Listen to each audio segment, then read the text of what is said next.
Good morning, everybody, and happy placeholder Friday. 4th of July weekend here in the U.S., and we got a big, long weekend coming up ahead of us. And so today is our Friday, which is why you're seeing this on Thursday. So everybody's here at the Explorers Live team is off on Thursday. Also, on Friday. Friday. It's been Thursday for 2 weeks at this point. Well, thanks for tuning in, everybody, and sorry about the mix-up on the timing. 9 o'clock Mountain Standard Time is pretty much whenever we're always doing our live streams. It works well for us because at this point in time we have members of the Explorers Live team in all three time zones in the U.S. Wait, all three? There's nobody in Central Time, I guess. So. No. Anna's over in Eastern Time, and then the install team plus CJ over in Pacific Time, and everybody else here in Mountain Time. So let us all know where you're tuning in from as we kind of get some logistics handled on the back end here as we're getting all started and everything like that. We've got the Explorers Live team. I would say potentially everybody. Looks like everybody. I see everybody pitching in on the chat. And so if you need anything during the chat, just put it there in the chat box, and we'll make sure that your questions get answered and resources get shared and all that kind of stuff. We got various people doing various things over here, but with the amount of Explorers Live teammates in this chat, I'm not going to announce everybody because that would take 10 minutes. So before we actually get started, I just wanted to share a little bit of info on the thing that we're kind of promoting this particular live stream. We always try to promote a particular service or something like that that kind of contributes to the efforts that we do here at Explorers Life. This week, we're going to be highlighting our newly launched Explorers Pro Support membership. Now, this membership is a membership that you can get access to our tech support inbox, just the same as an Explorers Live customer. We understand that there's a lot of people that may have found Amazon parts and products, or they've purchased from Renogy, or they've got an EcoFlow system or a Blue Eddy system or anything like that. And this Pro Support membership opens our tech support inbox to all of you. This is brand new and it's been really requested for years at this point. And this is the newest offering that we have. I think it's really useful for those of you who sort of went a different route, or maybe found us after you found components. And this membership is also really good for those of you who are international.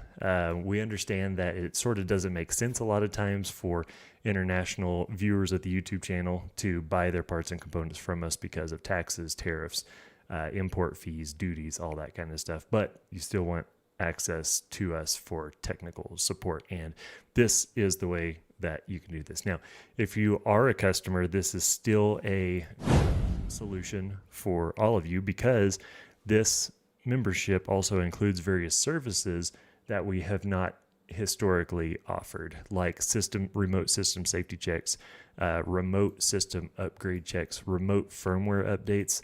My favorite is the done-for-you system programming because, as you'll probably find out in this particular live stream, a lot of people's problems are settings problems, and done-for-you system programming is just a deal where we can log into your system remotely and handle your programming. We don't have to send guides. We don't have to ask for really too much information. We just log in, see what you've got, and we do it for you and then send you on your way.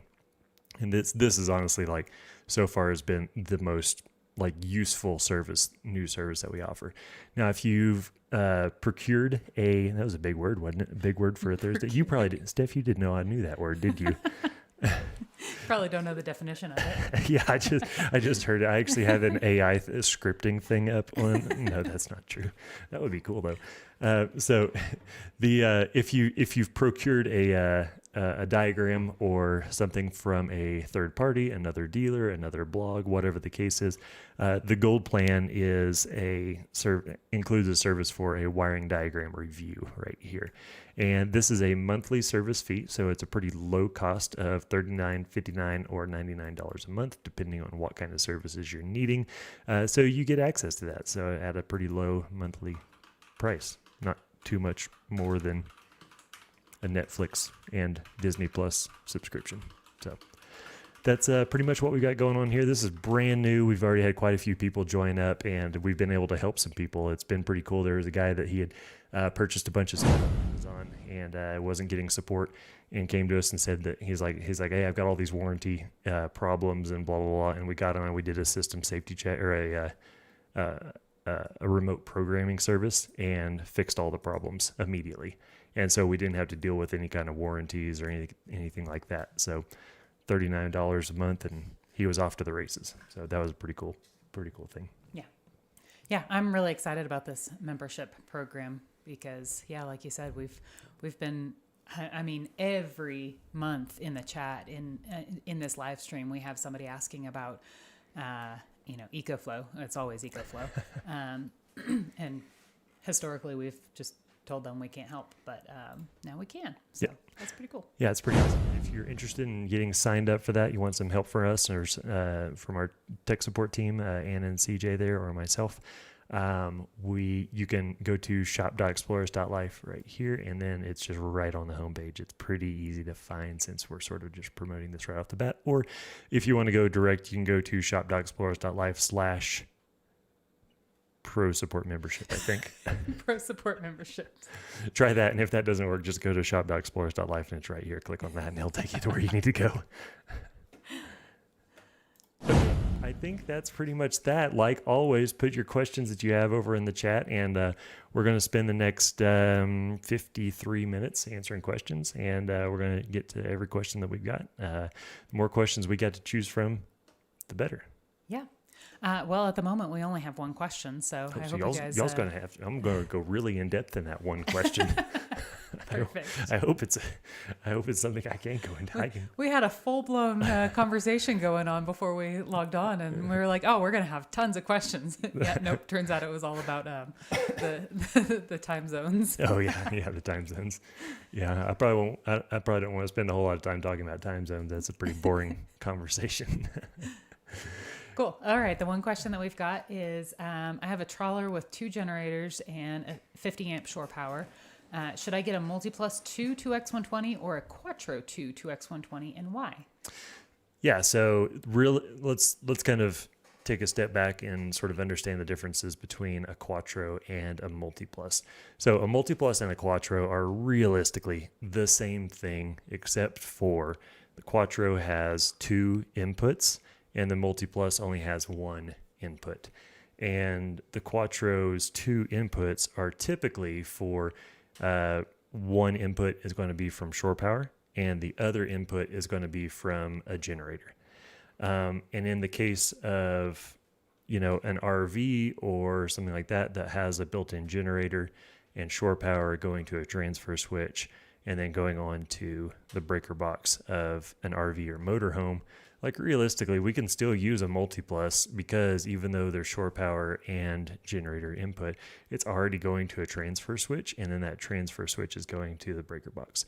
And the Quattro is admittedly a couple $100 more expensive than the multiplus, and so if there's already a transfer switch in place, I mean we could wire around it and we could sell the parts to make it happen, but in my mind, there's really no reason. Transfer switches don't really go bad. There's not a whole lot involved in a transfer switch, but that's sort of the background on, Quattro versus multiplus and what the two are.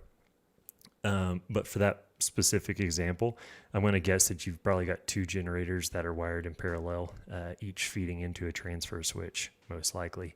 You've probably got your shore power is also going into that transfer switch. And then that's going on to feed your breaker box, if I was just guessing. And so in that case, I mean, I'd probably just do the multiplus unless you sort of, I can't really think of a really good reason. If that's the way your system's set up, I can't really think of a great reason to go with the Quattro. So yeah, that would probably be my answer there. Cool. All right, next question. I installed the Orion XS 1400. The box and marketing says continuous output power at 50 amps, but I'm only getting 26 amps. Is that because my battery bank is 24 volt? Is this a math thing?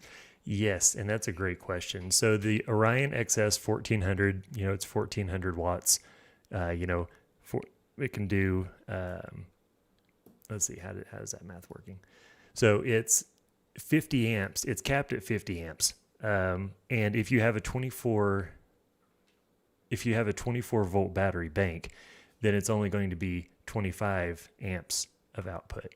So you do your math there on, watts divided by amps equals volts, and, do that math on that regard. And if you have a 24 volt battery bank and a 24 volt alternator, then you'll get the full 50 amps, which is 1400 watts. But if you've got a 24 volt battery bank and a 12 volt alternator, if you're pulling 50 amps on the input side from the 12 volt alternator, that's going to be 25 amps at 24 volts on the output side. Yeah. I wish I could draw that out. I wish I had a whiteboard right behind me. But yes, if you've got 12 volt and 24 volt, dual voltage kind of situation going there, you're going to get half the output rating. Yeah. The only way you'll get the full 50 amps at 24 volts is if you have a 24 volt alternator. So. Yeah, makes sense. Cool. Follow up on the multiplus versus Quattro question. They've got a 3-way transfer switch, but what if I need this but more than 3,000 watts? This was a 3 kVA. Was this a 50 amp? Yeah, this is a 50 amp short power. Yeah, so Dual multiplus? yeah, you're going to have to do a dual multiplus system as of now. So that's the only way to get, if you have 50 amp shore power and more than and need more than 3 kVA of inverting power, the only way to currently get that is through multiple multipluses or quattros. Yeah. So. Now, am I correct in thinking that there is a multiplus 5K coming out? There is a 2X120 multiplus 8 kVA. 8 kVA. So they're just skipping 5 kVA. Yeah. For whatever reason. I'm not really sure why. It'll be a 48 volt system. 48 volt. Mm-hmm. Oh, well, yeah, that makes sense. And that's going to be a fantastic unit. Yeah. I think that's going to make things so much easier because, dual multiplus systems they're kind of a pain to set up, and it's a lot of wiring and, extra splitter boxes. And, we have kits available for, dual systems. So if you go to shop.explorers.life, we'll see if our internet's working on this deal. We're having server issues earlier this morning. But if you go to application and then it doesn't really matter, let's do motorhome because that's probably the closest to a boat since the engine and every alternator is all in the same area. Oh, it's not going to do it, is it? Come on. Sometimes the internet's kind of slow just because we're live streaming and trying to navigate the site at the same time. So the Explorer XX, that is our dual inverter line of systems, and it includes all the wiring necessary for 2 multipluses or 2 quattros. We've got these in sizes all the way up to dual 5 kVA inverter chargers, and so it's a real substantial system. This is a 48 volt kit. This one that we just pulled up is a 24 volt kit with 2 24 volt 3 kVA inverter chargers.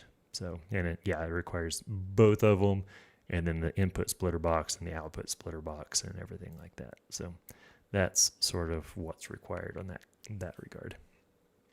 So yeah, in the future, there will be a multiplus 2X120 that's appropriate for 50 amp shore power input, and that'll be an 8 kVA 48 volt system. So I don't know if I'm supposed to even talk about that yet, but sorry, that was me. We're not really sure when it's going to be out. I think what I know is it was supposed to be later this year, but supposed to be later this year by Victron standards is anytime within the next 5 to 8 years. So True. So okay, I have a question. Yeah. Can you turn off the air conditioner? It's cold in here. Are you freezing? I'm freezing. Okay. Thirsty Dragon asked, I currently have 960 watt solar array with the panels installed perpendicularly to the RV in between the air conditioners. I don't think that part matters. 960 watt solar array. I'm adding a second array of two 250 watt panels parallel to the RV on either side of an air conditioner. Should I install in series or in parallel? 12 volt system. I'm concerned about shading from the air conditioning. I'm not sure. Did it say how many panels it was? Two 250 watt panels on the second array. The 960 watt, it does not say. Is that probably... Just trying to think of what configuration that could possibly be. Realistically, it's either going to be series or a combination of series parallel. Well, and ultimately, like if you've got a 960 watt array already installed, and then you're adding two 250 watt panels, you're going to want those on two different charge controllers anyway. Yes. Yep. Very much so. I'm trying to see. I'm doing calculator here. 960. Yeah, so if you've got four 240 watt panels on that, so the 960, he says the 960 is already on its own charge controller. Just leave that alone. You don't need to touch that. The other two charge controllers, solar panels, just put that on its own charge controller. Don't try to combine it with the other one. Yep. And then series or parallel for those two. Series for sure. Series. Cool. Yep. Series for sure. Yeah. Shading. So series. Yeah. You really, I don't really like designing a system around shading because, if a panel's being shaded, just wait 20 minutes and the sun's going to be in a different spot. And then, that's kind of the biggest deal. It's more if you do it in parallel and then you don't have enough system or solar array voltage, then your charging might not start until, almost noon, and then it may shut off 4 hours before the sun goes down. Whereas if you wire it in series and give your charge controller adequate voltage, then then your solar panels are probably going to start charging, as soon as the sun comes up, and they're not going to stop until the sun goes down. And so your peak wattage might be slightly less like that, but your overall solar yield, which is actually more important, will generally be higher. Cool. With the higher solar array voltage. Awesome. Sean asked, what's the updated stock ETA on the Orion XS 1400s? And as of right now, we have, I'm looking in my Victron account right now, and it says our next batch will be shipped on July 13th. Now that'll be shipped to us, and then we have to get them shipped out to y'all. We usually get those turned around within a day or two of receiving them. And then we have another batch coming in August, and that says August 20th right now. Originally, those two were both supposed to be in July, and one got pushed back to August. So we should have the majority of them going out mid-July, a couple weeks. Yeah, so Victron's just sort of rolling those out as they get them. So, and it's a nationwide kind of situation. We repurchased as many as we could, the day they came out, because we bought a whole bunch, and then we got 50 of them, and then we bought some more, and now it's just one of those waiting games. All dealers are sort of be getting their next batch of them probably at the same time. Yeah. So that is the update. Cool. And Kevin asked, what's the most suitable way to connect 13 475 watt panels with panel voltage of 35 volts? Are you writing all of this down? Or are you just remembering it? I'm sort of remembering it. Okay. 13 amps with a 250-100 charge controller on a 48 volt battery bank. Yeah. So you're going to need a second charge controller. The reason is because 13, you can't divide that up into a series parallel configuration, because 13 is a prime number or something. Isn't that right? I mean, it's an odd number. An odd number.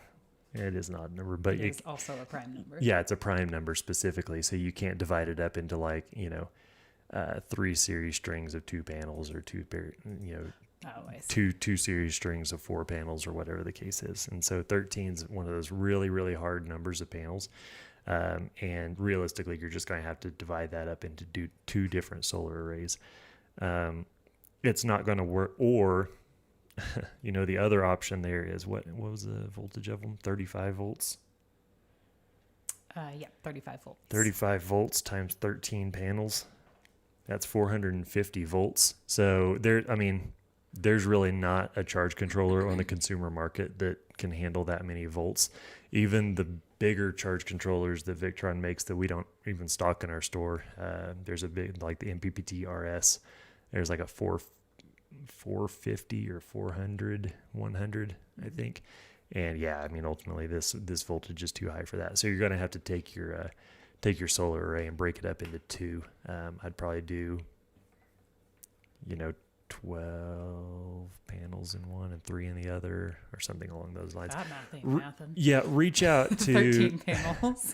Yeah, reach out to. So if you purchase your charge controller through us, we can sort of advise on what can be connected to that 250, 100. And then we can figure out what other charge controller you need for the other array.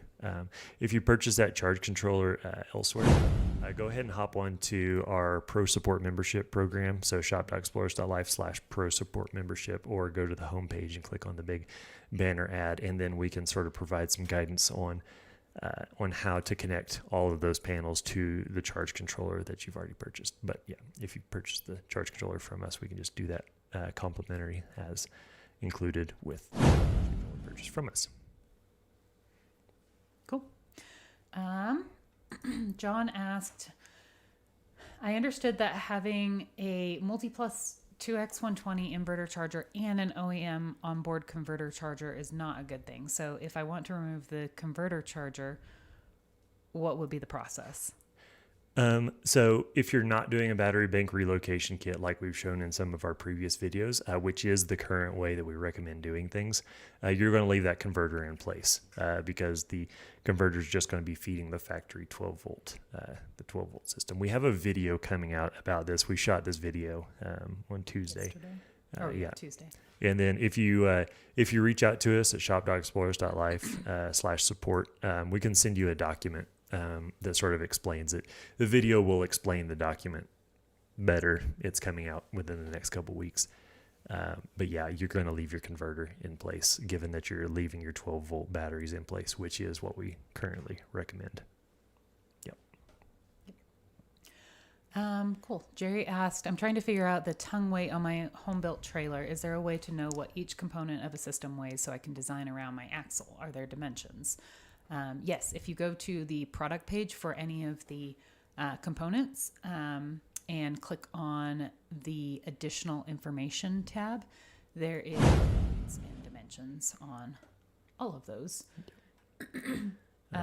Additionally, with our kits, with the wiring kits, because you'll also want to take into account the weight of the wire and stuff like that. I believe all of the kits have at least an estimated weight on them. Yeah, and actually, I think Nicholas, he's in the chat. I think, right? I think I saw him earlier. Hey, Nicholas, put in the chat. So, what is the typical weight of one of our kits, just as it ships? Because it's obviously not going to be any heavier than that. Because you're actually going to be cutting wires off and stuff like that. But what is the weight of like the Explorer van system? I'm going to, in case Nicholas isn't in here, or I'm just going to challenge myself to this. Or do you just know? I think it's about 130 to 150 pounds. Yeah. So somewhere in that realm. Yeah, because typical full systems of the Explorer, it's one 50-pound box, one roughly 30 to 40-pound box, plus the inverter, which is about 50 pounds. So, yep. Quick math there. Quick math, yeah. Obviously, it depends on. I mean, if you're doing, 5 or 6 460 amp hour batteries and a dual multiplus system, it's going to be even heavier. But in a typical, in our most common systems, 200 pounds. 200 pounds. Yeah. Okay. Oh yeah, CJ. Yeah, you got me there. Yeah, I forgot. I'm not including the batteries or the solar panels, really. So there's two different. Mm-hmm. There's two additional. Yeah, that's true. Waste. And the solar panels, they would affect tongue weight of the camper, but they're sort of usually spread out, over the full roof of the camper. So, yeah. Nice. Nicholas said I was right. Confirmed. Cool. Trying to tune the SmartShunt settings. Since I recharged, I noticed the battery percent charged suddenly jumps from 92 to 100%. What? I'm not quite sure I understand that question. If you're fully charged, then it should be 100%. Mm-hmm. Can you rephrase that question, please? Yep. Okay, next question is, my multiplus 3K 24 volt sends L1 temp warnings beginning at about 97 degrees. The builder boxed it in. How hot is too hot? Will a case fan blowing less hot air from the garage directly onto the front of it help? Let me look something up real quick, and we'll show this real quick. Cool. So I'm just looking for the multiplus, and it doesn't say multiplus 2, does it? It doesn't really matter. It's going to be just says multiplus. It's going to be about the same. So if you go to Victron Energy website, I think this. Do we have the data sheets on our page? We do. Yep. Okay. So it's on all of our product pages there at shop.explorers.life. But if you go to victronenergy.com and then navigate to whatever product you're looking at, and then you go to the data sheets. I'll just do this one. It doesn't really matter. And then you scroll down, and then you look for its operating temperature range. It's going to tell you how hot is too hot. And at 140 degrees Fahrenheit, it's going to shut down due to overtemp. If it's not quite that hot, then you're going to get warnings. But you can sort of see that here on the continued output power at 25 degrees Celsius, at 40 degrees Celsius, at 65 degrees Celsius, and you're going to see what each of those charge controllers derate to at that point. And so you're going to get those warnings, but it just means that the power is just going to throttle back. But as far as you put some fans to, push some cooler air in and or suck some of that hot air out of there, then that's definitely going to help. The more ventilation, the better, as far as once you're actually getting the warnings and stuff like that. Cool.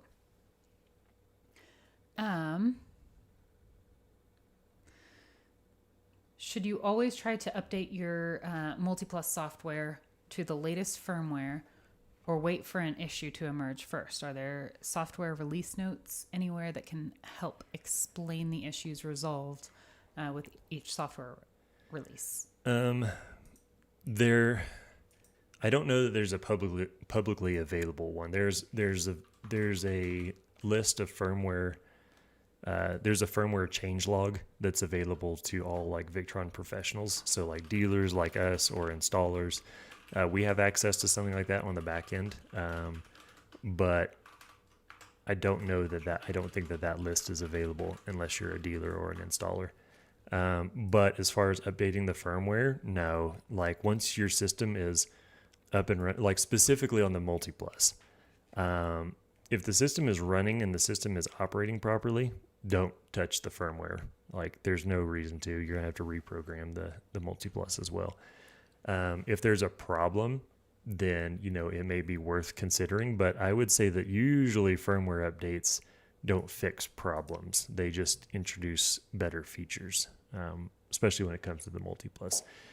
If Victron does a firmware update to the multiplus or the Quattro that gives more features, they're usually going to put out a public facing video or blog post or something like that sort of explains the new features. And that's pretty much that. If it's just a firmware that fixes a little error message or tweak or here or that, and doesn't really matter a whole lot, then yeah, it's not worth updating. But if you would like your firmware updated and want us to handle that with the Pro Support memberships. The Pro Support memberships includes a remote firmware update where we'll take a look into that, and we'll go ahead and update your firmware to the most current version, and then double check all of your settings to make sure that there's no inconsistencies or anything like that. So this is sort of an above and beyond service that we're newly offering for a monthly fee that also gives you access to our tech support inbox, just like a shop.explorers.live customer if you haven't purchased from us. But if you have purchased from us, these are settings that can get you, back up and running and make sure your firmware is up to date.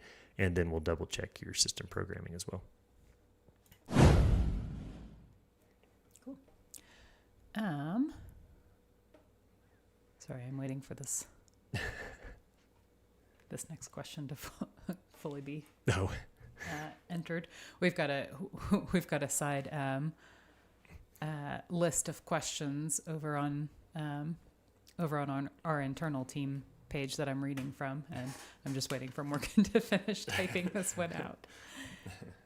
Because the way that we sort of do this is because it's Morgan bringing the questions over. Yeah. So whenever y'all ask questions, sometimes the question gets split up into multiple comments, and then on my side, I do see everybody's like chat, but it's so all over the place that I probably couldn't formulate a proper thought while I'm trying to do that. So we have Morgan sort of taking all those and then writing them and then sort of proofreading them and all that kind of stuff. So edits them if there's any obvious grammatical errors. That way I can just read them rather than trying to decipher stuff in the moment. If you guys have been watching these live streams for a while, you'll know that back, I don't know how long ago, a year ago, 2 years ago, whatever, when I was just reading them off of the chat, it was kind of difficult for me to read them and decipher them all at the same time, and then also try to pay attention to Nate's actual answers. Yeah. So, all right, I've stalled enough. Can I backfeed the 12-volt side from the panel to a separate battery bank? Is it safe? Will it work? I'm aiming to charge my AGM house battery, or should I use a trickle charger from the inverter? Summarize that for me. So basically, charging the house battery from the new battery bank. So this would be actually the new way of doing it. Yeah. So, that's just going to happen by nature of that. And since we're sort of running out of questions, let me just pull that up, actually. And we can kind of briefly talk about it and give a mini lesson. Otherwise, we're going to run out of questions. While I'm giving this mini lesson, hook us up with some more questions. Let's see here. How do I find this quickly and efficiently? And what did the last two the last live stream and this live stream were the first two that we started getting spam messages in the chat on a live stream. We have it happen all the time on the just videos. our published YouTube videos, but the live streams haven't had that issue. Grace had a great point. While Nate's working on this, be sure to enter our giveaway. We are doing a giveaway somewhere. Hold on, Grace, hook me up with a link. We're giving away an in-person system check this month, and I will have to wait for Grace to give me the information, which she just gave me. Cool. I'm not logged into Instagram. Okay. So we are giving away a free in-person system check at our Redmond, Oregon installation shop. So Morgan, Ira, and Logan would be doing that system check for you. You'll get the system safety check, the upgrade recommendations, firmware updates, efficiency and data analysis, settings optimization, and a detailed report of your system. To enter that, head over to our Instagram page and like the post, follow us, subscribe to our newsletter, and tag a friend for each tag equals another entry. So head on over to our Instagram page or our Facebook page and find that post. Oh, nice. Good text promo there, Grace. Perfect. Yeah. Great job, Grace. And Grace, when does this end? I think it's Monday. That sounds right. Enter today, and you don't have to worry about when. And then you don't have to worry about it. And then you don't have to worry about it. Yeah, but we've always said that we don't really do we don't do sales throughout the year. But Black Friday is really the only time we do any kind of sale. But we wanted to do this giveaway. I guess a giveaway isn't exactly a sale. Yeah, we'll do service giveaways. That's kind of fun. Yeah. Announced Tuesday, ends Monday. Nice. Yep. So go sign up. Go sign up now and get that free system analysis check. Okay, I found what I was looking for. Cool. So I forgot what you were looking for at this point. So the question was regarding, how do you keep your 12-volt batteries in an RV or motorhome charged? And like I said, there will be a video coming out about this within the next couple weeks. We just shot it on Tuesday, so Grace is editing it and all that kind of stuff. And then we only release videos on Sundays, all that good stuff. So we'll just do a quick mini lesson. I'll try to keep it like 5 minutes or whatever. But this is the way an OEM RV or motorhome is installed. So we've got shore power here and generator. All that's coming into the breaker box. And then from the breaker box going out to the 120 volt outlets, and then that's pretty much that side of things. So if you don't have your generator running or you don't have shore power running, you don't have your 120 volt AC outlets going. Now, to keep your OEM 12 volt battery charged whenever you're on shore power or generator, you've got this 120 volt AC to 12 volt DC converter that's recharging those batteries to power all of your 12 volt appliances. So that's, from the factory how that works. So whenever you do an Explorer's Life system and we're just splicing into the line in between the shore power and the generator and putting that multiplus here, then all of that is feeding into the multiplus, charging the new battery bank. And the way we used to do it was we used to replace the factory 12 volt batteries with bus bars and then turn the converter off. And that's what this question was realistically revolving around. And whenever you had to turn this off, because if you were connected to shore power, then shore power would power the new batteries, which would feed power here, and then the converter would be trying to feed power here, and then that would actually be going this way, and then it was just a big loop of power. And so we're not doing this anymore. Now, for the new way, we are not connecting to the new to the old OEM battery at all. We're just leaving the factory 12 volt battery in place, and we're going to allow the 120 volt AC to 12 volt DC converter to keep that factory 12 volt battery recharged. So remember, from the factory, you're going from shore power or generator power to your breaker box to your converter to that 12 volt battery to keep it charged to power all these loads. But with an Explorer's Life system where we're just going from shore power and generator to the multiplus to keep our new batteries recharged, that are also being recharged from alternator, that are also being recharged from new solar, and then that is going out to the breaker box. So the breaker box is getting power regardless of if it's from the generator, from shore power, through the multiplus, or from the new battery bank here. That converter doesn't know, nor does it care where it's getting that 120 volt power. It's just going to take that 120 volt power, whatever it's given, whether it's generator, shore power, or the new battery bank, and it's going to keep that 12 volt battery charged up. So, the way we do things now, that's just sort of how that works. And it makes it so that if your RV is working from the factory, we don't have to touch hardly anything except here. And then if your RV is under warranty or something like that, and you take it into the shop and they say, well, the your air conditioner or whatever, it's because of this new system. It's like, well, no, probably not, because we only touched this right here. We didn't touch anything, all this stuff that's also in between here and there. And so we can sort of, dispel problems a little bit easier. That's sort of the old way we used to recommend doing things and the new way that we recommend doing things. And like I said, there'll be a more in-depth video. It's like 15 minutes long or so. That'll kind of cover that a little better within the next 2 to 3 weeks.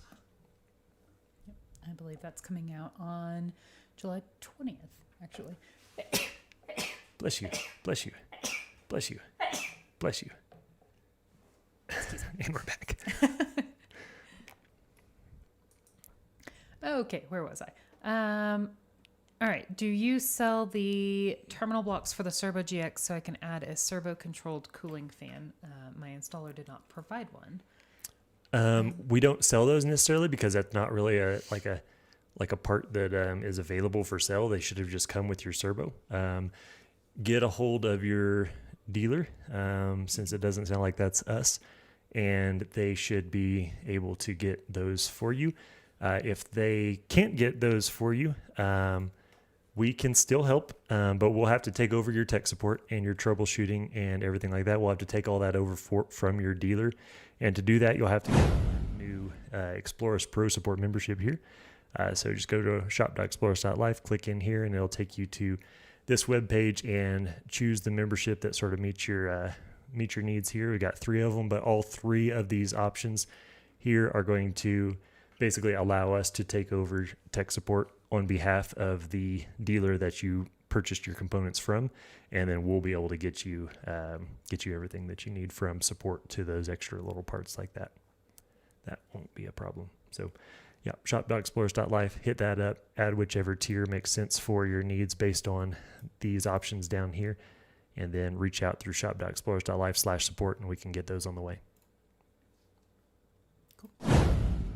Jerry asked, which is generally better, using a generator and hooking it up to the shore power, or running an alternator charging system? Using a generator and hooking it up to shore power, or or running an alternator charge system. So alternator charging versus generator to recharge your batteries. Oh, I mean, I have an unpopular view on this. I personally would rather have the generator, recharge. Like if you've got a motorhome with a generator on board, if it's me and it's my rig and I have an onboard generator, I'm not even going to connect alternator charging because I've got an engine that is designed to produce electricity connected right there, and I'm just going to allow that to charge my system through the multiplus. I think that's a pretty unpopular view. I think a lot of people are like, well, I'm already running my engine as I'm driving down the road. I'm just going to tap into that and let my alternator work a little harder and then supply power as I'm driving. So both are viable options. I think it's a pretty good personal preference there in that regard. So we've got systems that accomplish both at shop.explorers.life. I would say 90% of people opt to connect alternator charging in their motorhomes. So that's the more popular option. And I would say that I would rather fill up the roof with solar and not have either of those engines running.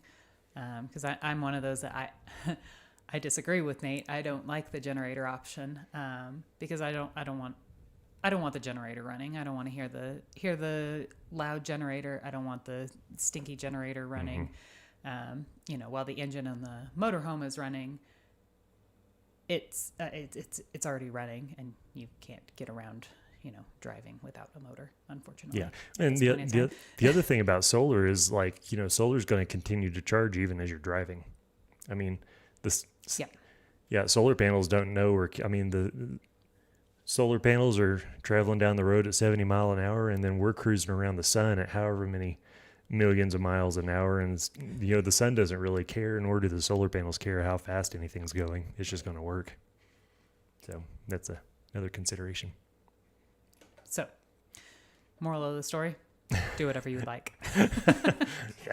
Yeah. We can sell you as much or as few of those parts as it makes sense for your personal build. Yeah. We're not great at selling this stuff sometimes. No. All right, that's actually the end of our questions. I do have one more promo that I want to throw out there. We are getting real close to our DIY Solar Summit. We're just just over 2 months out from our Solar Summit here in Steamboat Springs. And we still have a few camping tickets available. We actually, we had sold out, but we opened some additional ones up just recently. So there are a few more tickets left. I want to say there's like 20 or so. Only 20? Oh my spots goodness. left. Yeah. So if you guys are ready to commit to coming to the Solar Summit, I would jump on that now, because those are likely gonna sell out here pretty quickly. We've been getting an influx of sales of those tickets. Now, if you are not camping at the Solar Summit and want to attend still, we do have a full access camping off-site option. So if you want to, if you don't have your camper yet, or if your camper's not ready to be camped in, if you're in the middle of building your van or whatever it is, you can also get a hotel room, or if your electrical system isn't quite up to par just yet, and you need hookups, we've got the KOA here in Steamboat Springs. We also have throughout town, we've got a free bus line, so that does drop off at the area where the Solar Summit will be held. So if you're camping at the KOA or pretty much any of the hotels around town, there's going to be a bus stop right outside of where you're staying, and it will drop you off right at the Solar Summit. And again, that's a free bus line, so definitely take advantage of that, and let's not have a ton of cars parked in the day parking. Should be a good time. We're going to have 8 live builds going on, and it's going to be an event. There's not an event like this one. A lot of the adventure van expos and stuff like that, I mean, they're great and stuff. They're a really good time. It's a really cool way to see new products and stuff like that. But what we're doing here is sort of think of it like an adventure van expo that's crossed with a maker camp. There's going to be 8 live builds going on at the same time that we're going to be taking from start to finish. And it's going to be a big educational kind of situation. You're going to get to see those 8 live builds, and there's going to be lessons and, workshops and stuff like that. The vendors who are coming, we're not allowing vendors to just come and show what they sell. They have to come and teach a thing about what they sell. So for example, Featherbuilt, they're a upfitter out of Denver who they sell wall kits and bed kits. I mean, they do full upfits and stuff like that, but you can buy, a bed kit and a wall kit and kitchen cabinet kit and all that kind of stuff from them.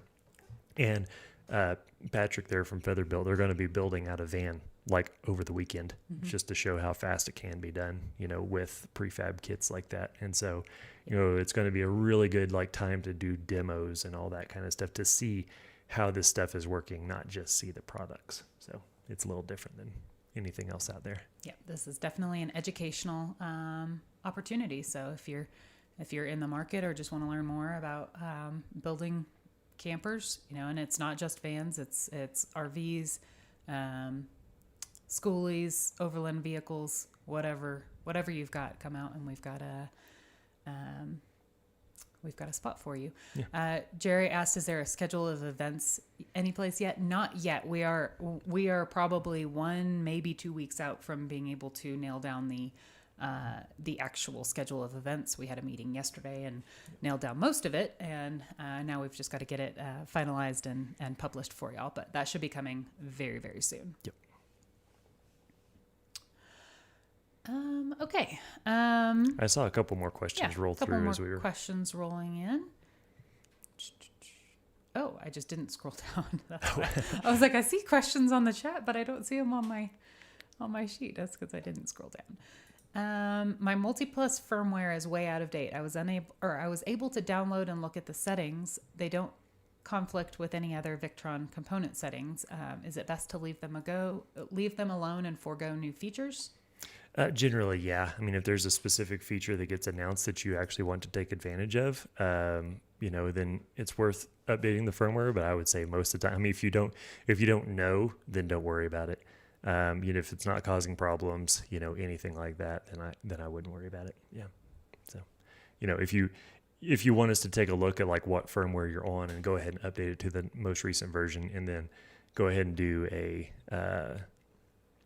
full system programming to make sure that firmware and all the other firmware is up to date, and then go through all the settings and make sure they're proper for your batteries. So to make sure that your battery monitor is actually showing 100% when your batteries are actually 100% full, and make sure that that's all like up to date and stuff like that. I think I just mentioned it, but the Explorers Life Pro support memberships there, it's got some of those different services are as part of it. So like a remote firmware update, and then also a done for you system programming in all three of the tiers there. And then we can get that squared away for you. Cool. Jeremy said, I wish I could remember what this was called, but I saw some video about using excess solar to power your water heater. Can you think of a way to do that with the Cerbo GX and multiplus? Yeah, so I know what you're talking about, and that's going to be a matter of like powering doing like water heating directly from solar. And with mobile systems, I don't really think that's worth it. Can you hear the cat? Yes. I don't know. Can y'all hear that in the chat? We got a barn cat. Our barn cat is going crazy. And she is just meowing up a storm outside, and I can hear it in my headphones. I don't know if y'all can hear it with the chat. Probably not, but maybe. Anyway, okay. Question was regarding powering a hot water heater directly via solar. Yeah. And for a mobile application, I don't really see that that's really worth it. If you have like an off-grid cabin or something like that, you're basically looking at like a load dump kind of situation where you've got a DC, like a DC powered heating element inside of your hot water tank, and instead of having the solar panels just sitting on the roof gathering sun, but not that power not really going anywhere, it's just going into the hot water tank. And you can definitely have that set up. It's a little more advanced of a setup, but I don't think it's really worth it for like a mobile application. It's just a little too complicated for not enough return in that regard. In a mobile application, if you've got your hot water heater on, then it's pulling power, and it's pulling power from your batteries. And if solar is available, the solar is going to recharge your batteries. And so in a roundabout sort of way, the solar is still doing that. It's just not a direct kind of thing. And so it's one of those things that I don't really think it's worth setting up for a mobile application. If you're setting it up for like a cabin or something, and you need a little more direction from that, reach out and we can point you in the right direction and sort of decide if that's actually worth it. Because I don't think it is. Reach out and I'll try and talk you out of it. Thirsty Dragon asked, correct me if I'm wrong, but once you get to a certain amount of solar, depending on the sun, you're reaching your max charge rate for the multiplus, right?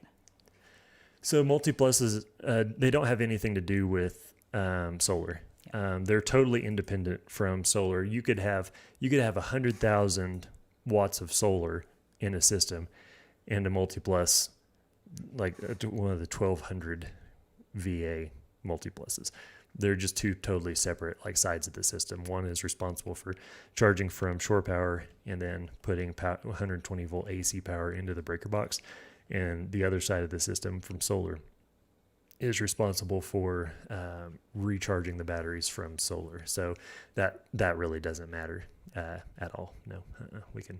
The main thing that would limit the solar power it would be the batteries, the BMS of the batteries. If you've got a battery that it's got a 100 amp input current, then you sort of can't. If it's a 12 volt battery and it's got a 100 amp maximum input, then yeah, you're sort of limited to 1200 watts of solar there, because 1200 divided by 12 is 100. And So more batteries would allow you to use more solar to recharge. So in that specific case, we've got batteries on our store that, they've got a couple hundred amps of recharging capabilities. And then if you start stacking multiple batteries together, it just multiplies it out. Usually people don't hit the solar cap in their systems, usually run out of roof space. But we do have systems available for off-grid cabins. So if you've got like an off-grid cabin that you're wanting to set up with a whole bunch of solar, reach out. We can help, and we can get, that system sort of optimized so that, you're not buying too much solar, but you're buying enough solar to actually recharge that battery bank each and every day. Cool. Has anyone created a DC standard for the home? And has any related? Has anyone created a 12-volt window air conditioner? Was that two questions?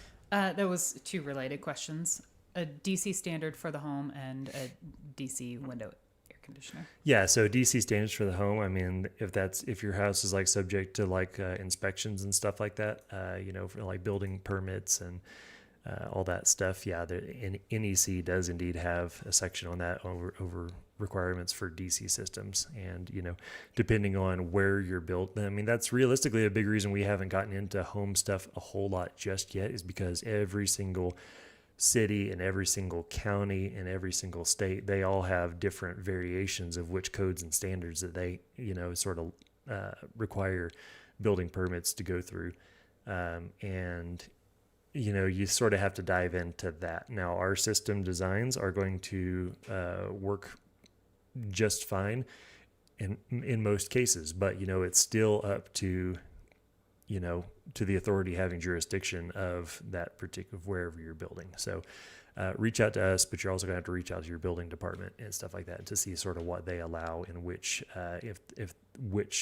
year of the codes and standards they've adopted. The other question was like, what, DC air conditioners? Yeah. 12-volt window air conditioners specifically. No, I don't think they've made a 12-volt DC window air conditioner, like largely because underneath an air conditioner, there's always going to be a 120-volt outlet, in a house. You don't have 12-volt outlets in a house. For a off-grid cabin or a house or something like that, it really doesn't make sense to run DC loads. In our system designs for off-grid houses and cabins and stuff like that, we're converting everything to 120, 120, 240 AC power, just the same as your house. And so you're going to wire your house just the same as if you were on the grid, and, 12-2 with a ground Romex to all the outlets and a standard homeline breaker box. And, we're going to feed that power with a dual multiplus setup, or a quad multiplus setup, depending on how much inverting power and how much battery capacity you need. And it's just going to run just like a house. So you just kind of keep it simple. Yep. That doesn't sound simple, but off-grid cabins and house electrical systems are much more simple than RV electrical systems, because you're not dealing with alternator charging and you don't have multiple voltages of output loads and stuff like that, like you do. So, yeah. Cool. All right, we've got 3 more questions and then we're gonna call it. So last we'll call. Go over a little bit. But Greg asked, if I bought a full system from you for my conversion van that I'm getting ready to build, would that come with lifetime support? Yep, of course. Yep. You can reach this. We are our tech support. If you buy whatever you buy from us, we're going to answer whatever questions you have about that. I think this question sort of stems from the pro support membership talking about. And yeah, I mean, if you the complimentary access to priority extended support, that's included complimentary with every purchase made from shop.exploris.life. Where these are a good bargain for those who are still purchasing from us, from our customers, is you can buy into this, and then as soon as you get your system set up, we're going to update all of your firmware remotely, and we're going to do all your system programming for you, so you don't have to bother with it. So we sort of make sure that your programming is all set up and all of the, your charged voltages are correct in comparison to your absorption voltages and stuff like that. That's the silver plan, sort of this is a good one for those who are following all of our stuff. I can't, I really can't see a whole lot of value in this one for people who are buying their systems from us, because the main selling point here is going to be our wiring diagram review. But if you have a system that is sort of more critical and you're needing real-time VRM monitoring, if you've purchased from us and then you join into this one, we're going to set you up on our VRM dashboard. And so if you have an error in your system that throws an alert, we're going to know about it probably before you do. And then we're going to shoot you an email and tell you, how to fix the error, or we're going to fix it for you if we can. Or if you can ignore it and it's not a big deal. So that's sort of what we've got going on there. So yeah, I think our Pro Support membership is still a good deal for those who have purchased for it, because it gives you some above and beyond services, above and beyond the standard, availability to ask questions. But yeah, if you buy from us and you have a question over a component, yeah, for sure, reach out. That's complimentary with every purchase from our store. Awesome.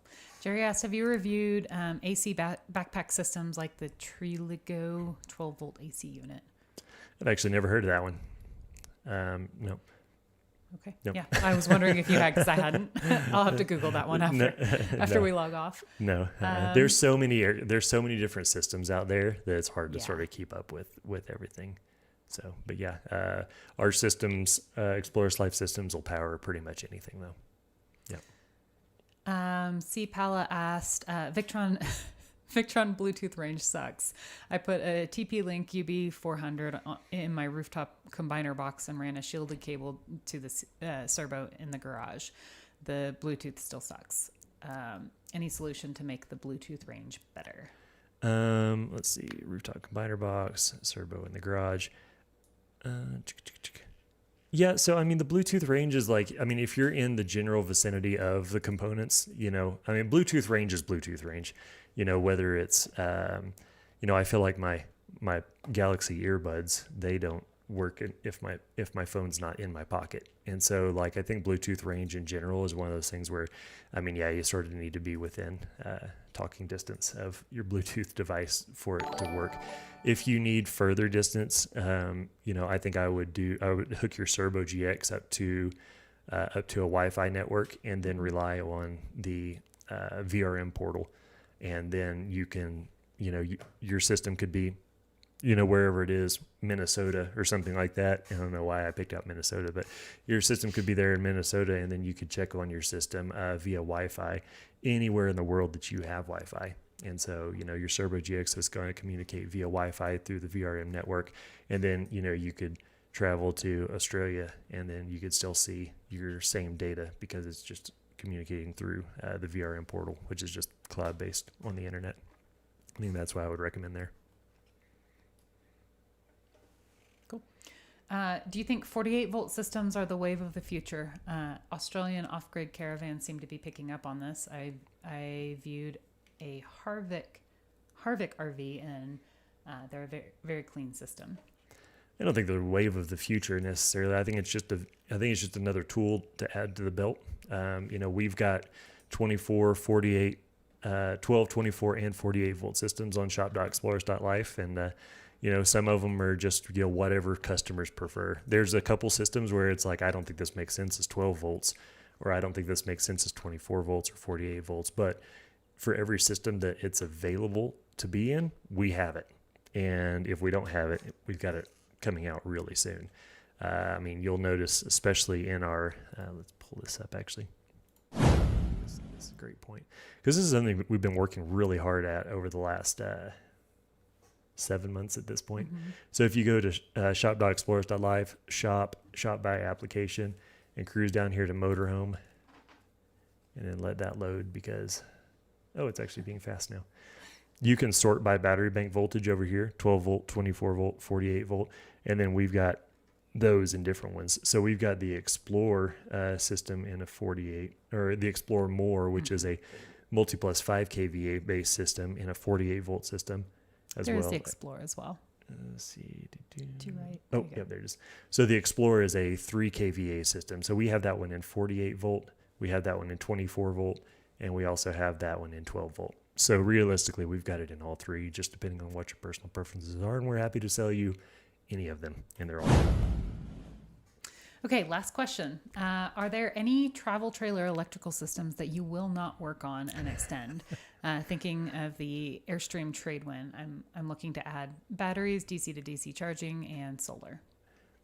We haven't stumbled across an RV system that we won't work on. I mean, I would think an Airstream, that's totally fine. yeah, I would think that, I mean, that's well within our, I mean, I'm just trying to think of like, I mean, we probably wouldn't work on if it was, I'm just trying to think of like the extreme versions here. Like we probably wouldn't work on some kind of like if it's like an electric camper van, like, you know, with like an electric motor where it's like a high voltage, like 600 volt DC motor or something like that, where that's tied into the factory electrical or system like that. But I mean, that's such a fringe case that I don't know. No, we'll work on anything, and if we won't, we'll be honest with you and we'll tell you that we can't work on it. But like I said, we haven't stumbled across a single electrical system that we won't work on. The thing is basically every electrical system, whether it's an Airstream or a Keystone or a Thor or a Brinkley or whatever the case is, it's all the same. It's all wired the exact same, and it's like flow of power. It's not a big deal for us to do because we're not touching most of the system. We're just adding new batteries, adding new solar, adding alternator charging, and then the rest of the system, it's just going to think it's connected to shore power all the time so that you don't have any error codes or anything weird going on. Warranty's not affected, anything like that. So it's nice and simple, nice and safe. Cool. That is all the questions. Pretty much it. Okay, Yeah. Wonderful. Well, thanks for tuning in, everybody. We will have another one of these live streams again next month, first Friday of every month at 9 o'clock Mountain Standard Time. If anybody needs any help after this, reach out to us at shop.explorers.life. And if you haven't purchased from us and you're in the market for new parts and everything like that, CJ and Anna, they're going to be ready to help, not over the weekend because we got a long weekend coming up with the big 4th of July. But we'll be back in office on Monday. And if you've purchased elsewhere and need some help, we have that brand new Pro Support membership. So it's $39, $59, or $99 a month, depending on what level of service you need. So get signed up, and we are happy to help. Thanks for tuning in this Thursday. You guys have a great weekend. I'm going to try and keep talking until I find the button I have to click to. I always do this. I always end prematurely. Let's see. Have a great weekend and happy Independence Day, everyone.